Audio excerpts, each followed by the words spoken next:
The angel Gabriel from heaven came, his wings as drifted snow, his eyes as flame. All hail, said he, thou lowly maiden Mary, most highly favored lady, Gloria.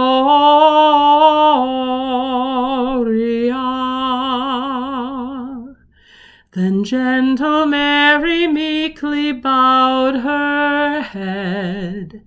To me be as it pleaseth God, she said.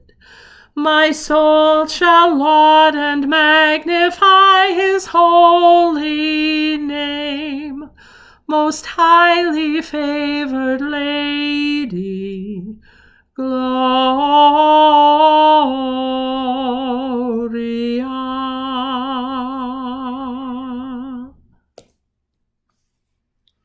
Hi, everybody. I was recording that for next Sunday's worship service and our video broadcast, but I decided I wanted to talk about it a little bit for our prayerful pause on this Monday morning. You know, those of us who are from the Protestant arm of Christianity, we don't focus very much on Mary. Well, Lutherans and Episcopalians do. But the rest of us, we lose out, I think. We miss out on recognizing who this gal was. And so I just want to mention her and lift her up for a little bit, because think about this.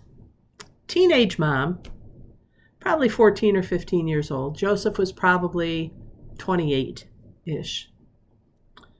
And betrothed, not yet married, but betrothed, which in those days held the same proscriptions, shall we say, the same expectations of fidelity that marriage held. And obviously a young gal, and taken away from her while she's pregnant. First, she has to deal with the whole pregnancy thing and trying to explain to Joseph that it's from God. And then Joseph has to, of course, deal with his own feelings about it, humiliation.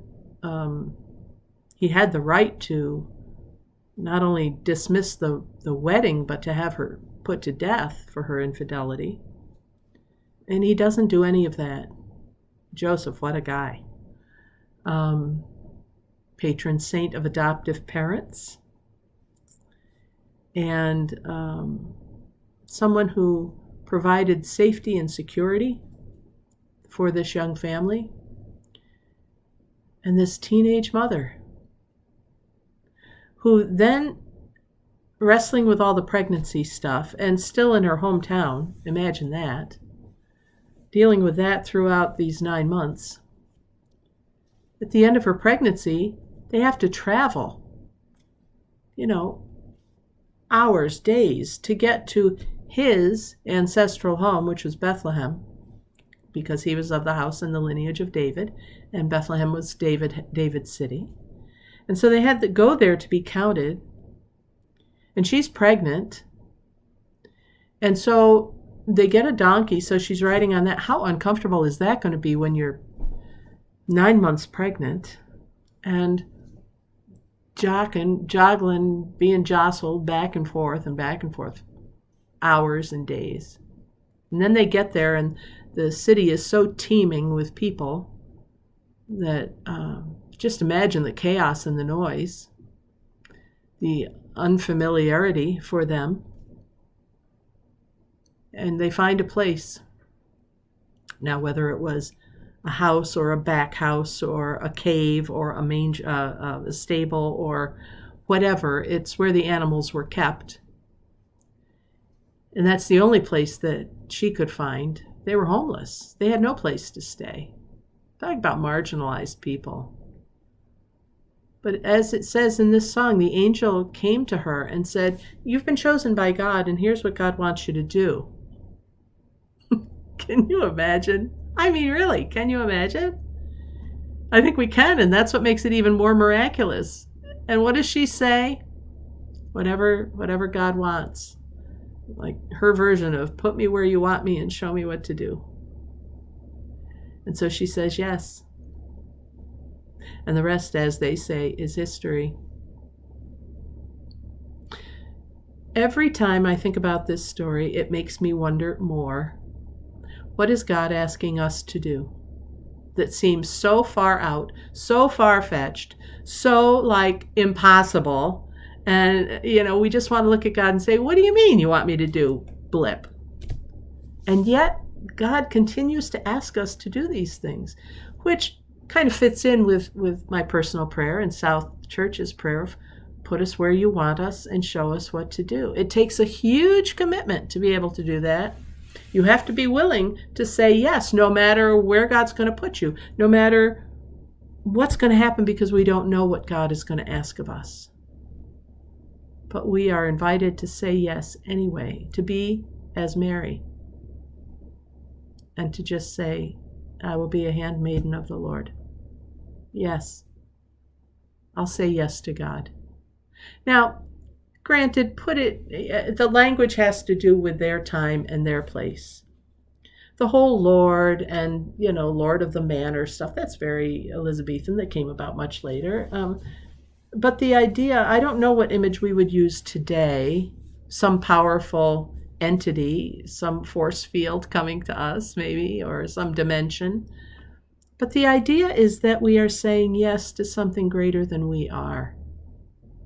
And we don't know the outcome. So the language doesn't really matter, except for the one word, yes. What is it that you are being asked to do?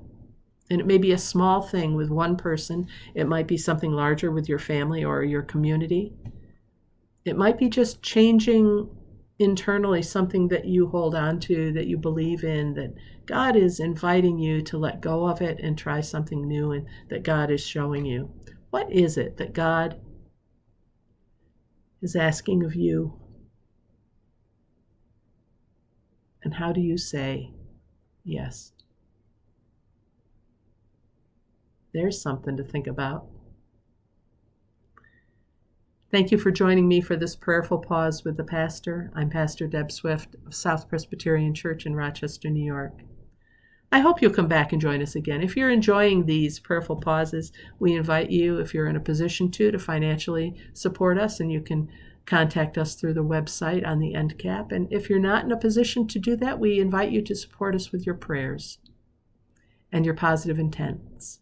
Light a candle for us and ask God to help us and to protect us and to further the ministry, whatever it is God wants. If it's this ministry to continue, great. If not, what is it God is asking? And how are you going to say yes? Okay, everybody, we'll see you next time. Thank you for joining us for this time. God bless. Take care. Bye for now.